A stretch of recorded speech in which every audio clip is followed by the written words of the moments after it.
My name is Stephen Kane, and I'm a professor of planetary astrophysics in the Department of Earth-and-Planetary Sciences, and I've been at UC Riverside for 7.5 years.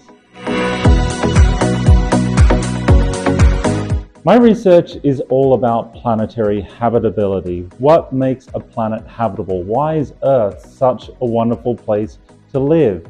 And what might other planets be like? And could life live on other planets? And so to do that, I study a large number of planets, both inside of our solar system and outside of our solar system. And one of the examples of the planets that I study is our twin planet, Venus. Venus is about the same size as Earth, which is why it's called our twin, but it's different in just about every other respect. And in particular, the surface of Venus is hot enough to melt lead. And so it's very important that we understand why Venus turned out differently from Earth.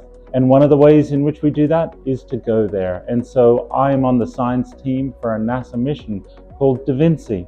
And Da Vinci is going to be launching in not long, only about 5 or 6 years' time.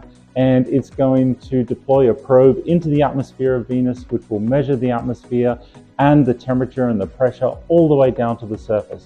And through that, we will understand why our sister planet is so different from Earth and what this might mean for planets orbiting other stars. One of the main outstanding questions about Venus is, was it ever like Earth? Did it have surface liquid water? And so the Da Vinci mission is going to be able to help us answer exactly that.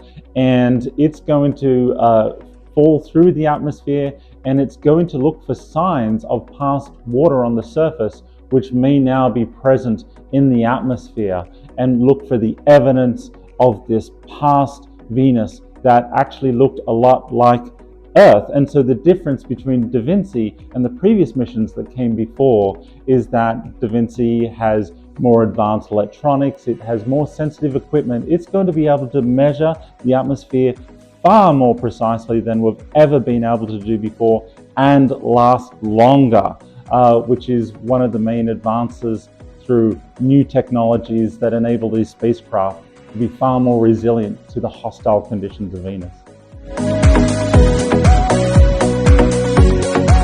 This picture behind me is actually an artist's impression of one of the Soviet missions in the early 1980s. The Soviet Russia was very, very interested in what conditions might be like on the surface of Venus, along with the United States. And so the United States and Soviet Russia were competing to get to the surface of Venus.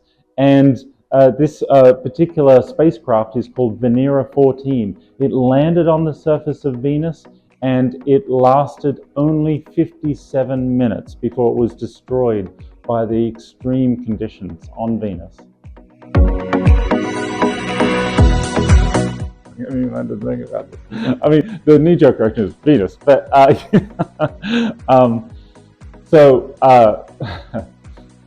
So I study planets both inside of our solar system and outside. And when you start talking about planets outside, we know of thousands of planets outside of our solar system. And so there are many to choose from. But I have to say that when it comes to talking about favorite planets, I'm always drawn closer to home. And so my favorite planets within the solar system, they of course include Venus, just because it's such a fascinating alternate history, if you like, of Earth, but also the planet Uranus. I'm very interested in the planet Uranus. That's a planet that's tipped on its side. It has an incredible ring system. It has amazing moons, and I hope we can send another mission to Uranus in the not too distant future.